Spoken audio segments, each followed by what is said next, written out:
cannoli and throw in the bottom of the ocean. You got to dump these bitches. OJ was an innovator. The ocean. You got to dump these bitches. OJ was an innovator.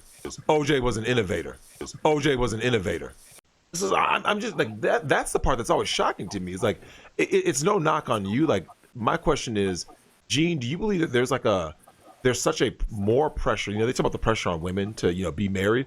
Yeah. Nick, I think there's more pressure on men to be married. It's our social obligation. Yeah. Because if you just smash and dash, so to speak, then Then you're a piece of crap. yeah, you're like amongst young men. That's cool. They understand, and it's part of like that's what your goal is through college. But you're expected to grow out of that, and there is some trade-off point where society. Women and older men will look down and say, nope, that's not the acceptable lifestyle. Now you have to settle down.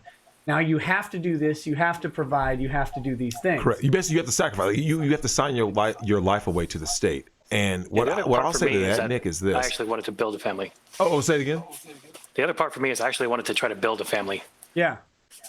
Well, yeah. And you can't do it in the modern era, man. And that's part of what we're told is that is our responsibility, right? It is to build the family. That's what we're conditioned with forever. I mean, I still believe that. You can wince all you want. Okay, so Nick, Gene, let me just give you a quick little insight on some of the things that happened during the last time I was here. I want to address that now, Nick. I should address it at the beginning of the show, which is there was a couple of things that there were some people who had some choice words for me in the chat. And I just want to address that right now. I think it kind of goes into what this topic is tonight, which is, one, people talk about how different you and I are, right? Yeah. Yet, a lot of people don't see through the surface level, that a lot of our viewpoints are the same. And for those of you in the chat who remember, there was that girl who was 18 years old, right? Remember the virgin? Remember she sent in the super chat saying like, hey, this guy's sending me dick pics. Remember she was looking for advice. For everyone in the chat who thinks Nick and I are so different, right? That, Drexel is degenerate. Do you notice, Nick, you and I gave that girl the exact same advice? Yeah.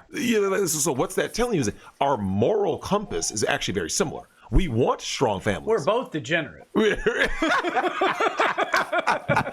and we both wanted the same thing for that girl, right? Which is to live a good life and have a good family with a good man. So we both said the exact same thing.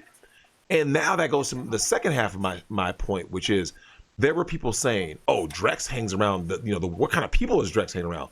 My question, and this is everyone in the chat, how many young, attractive, virtuous virgins do you see running around, right? Yeah. Not many, because most of these chicks got body counts, right? So anyone out there in the chat who says, oh, Drex just is hanging around degenerate losers or, turbo thoughts, my thing is, and Gene, you know this, Gene, other than when you were a teenager, do you recall any woman over the age of, say, how about 22 that was a virgin? Do you think in your whole life, have you met a woman she had to be attractive, so you can't say a fat, ugly chick. A reasonably attractive... I'd include it. It's a rarity. Yeah, they get smashed too. So Gene, let me ask you, how many women over the age of 22 have you ever encountered that were still virgins? Over the age of 22? Yep. I've never met one. Now, let me ask you this, Gene. What do you think is the average body count of a woman by the time she's age 30? We're done. That's a good question. What was that, Gene? I said that's a good question. I couldn't tell you. I mean, you would guess high, we've right? got NASA engineers working on at least a handful at the very minimum. They're working on a solution. So for you guys in the chat, for anybody out there who had choice words to say about me by like, oh, it's the women I'm around, right? Nick, to further prove the point, when you had Dollhouse Phil on, you acknowledge that you got lucky with Lady Rackets, right? Oh, yeah. So now if you acknowledge it, I acknowledge it, and Phil acknowledges. So what we're saying is, for a man to find a young, attractive, virtuous virgin in these days and time, Nick, we all acknowledge that is called luck by 2020 standards, right? Yeah, luck. So one thing that gets lost in internet conversations and communication is a lot of times you're speaking in generalities. Correct. And ignoring specifics. Correct. Like, obviously, Lady Rackets and I have our specific relationship, and it worked out for us really well, and that's because of a lot of circumstances. Correct. Part luck and part a lot of work on our part. Correct. And that doesn't mean that that's the norm.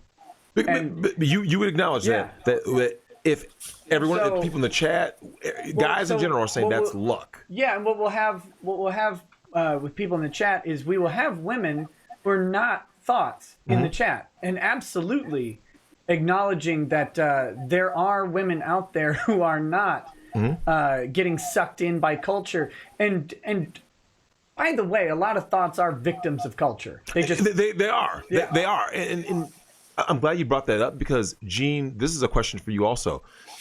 Do you believe that so often, especially within the current thought culture, this is the thought apocalypse right now. We'll get to that with the whole coronavirus thing. I want to know what you think, what your thoughts are on the state of thoughts post-corona. Oh, don't worry, I'm gonna get into it, because I'm gonna lay into these bitches tonight. So, Gene, my question to you would be this: do you believe that, and this includes your ex-wife, it's because women will basically, for the most part, will become whatever the culture enables them to become. So if a culture enables thottery, most women are going to go, they're going to go to whatever is the culture. They're going to say, oh, well, that's why, you notice, Nick, every girl seems to dye their hair blonde, right? You ever notice, most women, when you go, doesn't matter what ethnicity, why are they all trying to do the blonde hair thing? When the butt thing became big, they all want to go get butts. It's like, can you guys cement cheeks? Cement. They're injecting all kinds of shit in their ass. And my thing is, do you believe that also, Gene, your exes was a victim of the culture, no different than you, the man? Because they expect men to man up and marry single moms, which you should not do. They expect men to, like you said, Nick, there's a burden of responsibility that's placed on men to say, you're supposed to man up and have children, and you don't ask her for a prenup. You believe in love. Fuck love. Because when you wind up in divorce court, let me ask you something, Gene. Was the word love ever mentioned in divorce court? Oh, God, no. No. What was mentioned? Tell me the words that were mentioned in divorce court. The only thing they asked is, can it be reconciled? Hell no. Yeah. And then what do they say? After they say no reconciliation, what kind of words do they use? About, They didn't say shit. They just said, okay, stamp this paper and sign this, or okay, blah, blah, blah. It was, for him, with the kids being from a pre-existing marriage, they probably weren't talking about money and division of property that much. Yeah, probably not much, but in general, that's what they're saying, right? Yeah. If the kids are from the marriage. Yeah, man, look, I ain't gonna get into what we just talked about in Italy. In Italy, so I work with an Italian. This is for anyone in the chat who's from Italy. Put a 1 in that chat, because you guys are about to know exactly what I'm about to get into. I don't know how many Italians we have watching. Do you have any Italians? I don't know. Well, if you do, I literally have no idea. We're about to find out. If you're from Italy, put a 1 if you guys know about this. I work with a guy from Italy, right? He tells me that back in Italy, there are stories all the time about men killing their wives, right? And the reason for that, he said, is that there was a lawyer. Yeah, imagine this. A lawyer on TV saying it is more financially and socially beneficial for a man to just off the wife. And because all you have to do is call, saying it was a struggle, right? You just have to come up with a story. It was a struggle between my wife and I, right? And you served 2 years. Gotta get rid of this. I was also saying 1.5. We don't want to do it. Put her in a cannoli and throw her in the bottom of the ocean. You got to dump these bitches. OJ was an innovator, okay? No. And my thing is this, though, Nick. This Italian guy, remember, he's a married guy, right? He's a family man. He says in Italy, they actually say, hey, because so here's how this works in Italy. According to him, he says, and check this out, Gene, you pay forever. Oh, and your kids, Nick, you're thinking, well, I pay child support till they're 18. No. If they aren't working and self-sufficient, you still pay child support. In Italy? In Italy. You could be paying child support for a 28-year-old. Facts.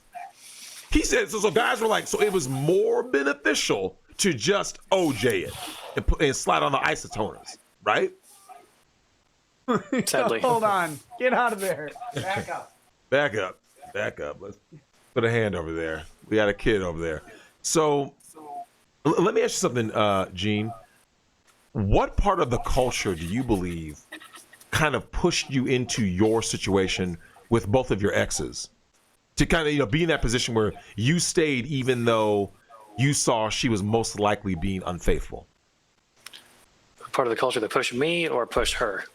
Well, because now here's the thing. Now, you know, we live in this whole, like, you know, feminazi Me Too era where they're saying believe all women, right?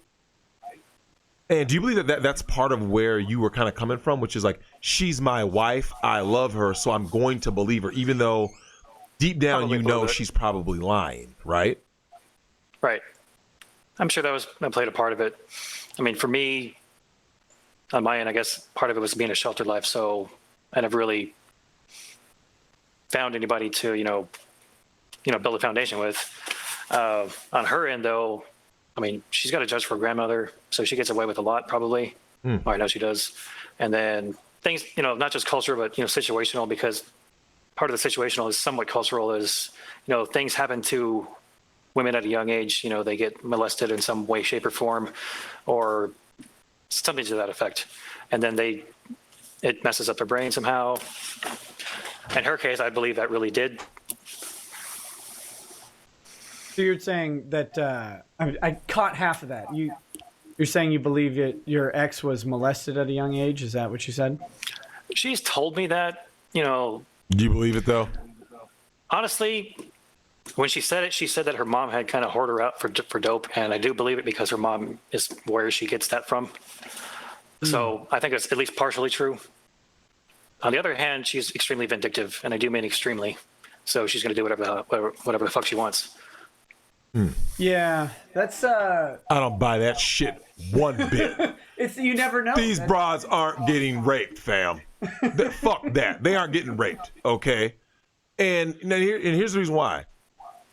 When, like, Nick, I've told you I know women who've actually been raped, right? Yeah. And they say they can recount everything, right? Because it was traumatic. But when you start asking these women questions, there's all these holes in the story, right? She tried to use it on me too.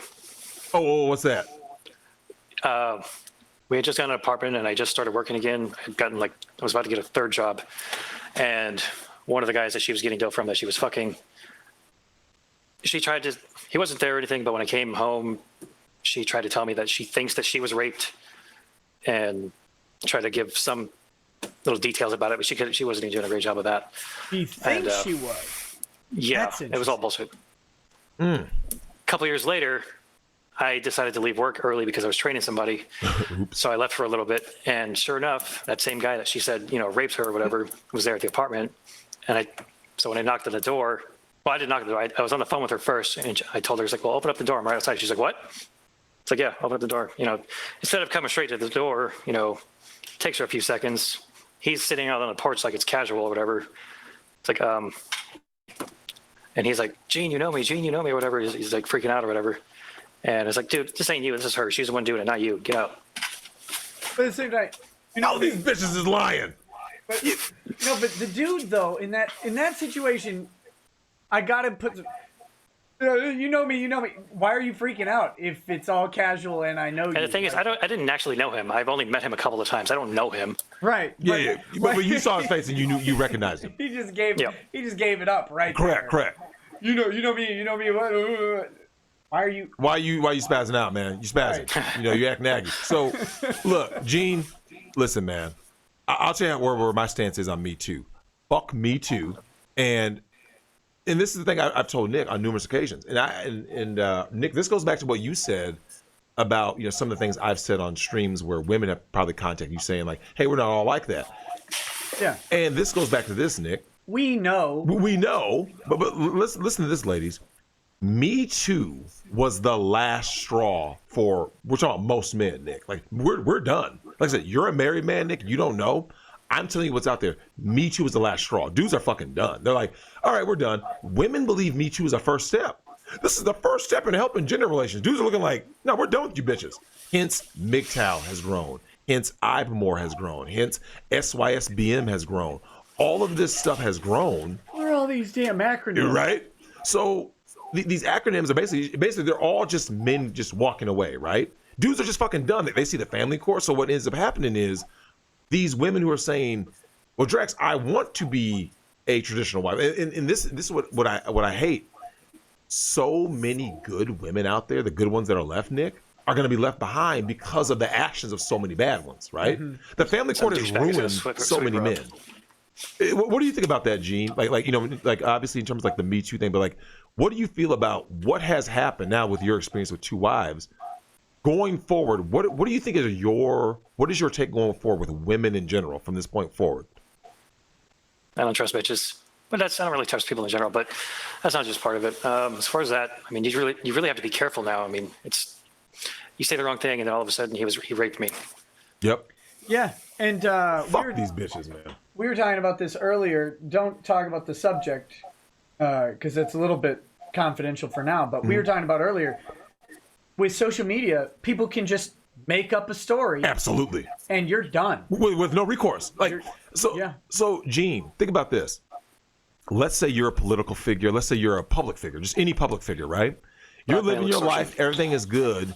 And just like that, Thanos snap. You get canceled. You go, what the fuck? What happened? And then you're like, oh, you didn't hear? Your agent's blowing you up. You go, what's the deal? Oh, you just got accused by some random someone on social media saying, when I was 17, he raped me. What? And you can't defend it. And everybody believes you. Everybody believes the accusation. Oh, here's the thing. Now, I will say this, though, Nick. You're starting to see people not going so much at that accusation at surface level, but the damage is also done. So, so you saw it with Johnny Depp, right? Yeah. Amber Heard is a monster. Oh, she's horrible. She's horrible. Yeah. So, Gene, let me ask you something. Don't you see, it's fucked up when women come out to defend a man. Two of Johnny Depp's ex-wives defended him. His daughter defended him. Penelope Cruz defended him. Amber Heard's ex-manager has spoken out against her. So you haven't heard anybody defending Amber Heard, though, have you? It was all individuals, not like organizations going, we're all for women. You haven't heard one individual stand for Amber Heard. What's that telling you? Gene, I'm with you, man. Look, these bitches ain't shit. And the other thing, I want to be careful because there's a trap there, right?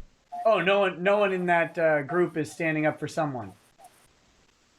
You know, I've had instances where my stepchildren were defending me from my ex in the moments or whatever. Wow. It's but there's a temptation to say that, oh, no one's standing up for that person. Sometimes people won't because of other things. But it's reversed. But in this case, it should be the opposite way, right? Johnny Depp was already in the gutter. And that's my point. Yeah. So Amber Heard had won initially. Public opinion. So Amber Heard wins in the court of public opinion, right? So let's look at it from this standpoint.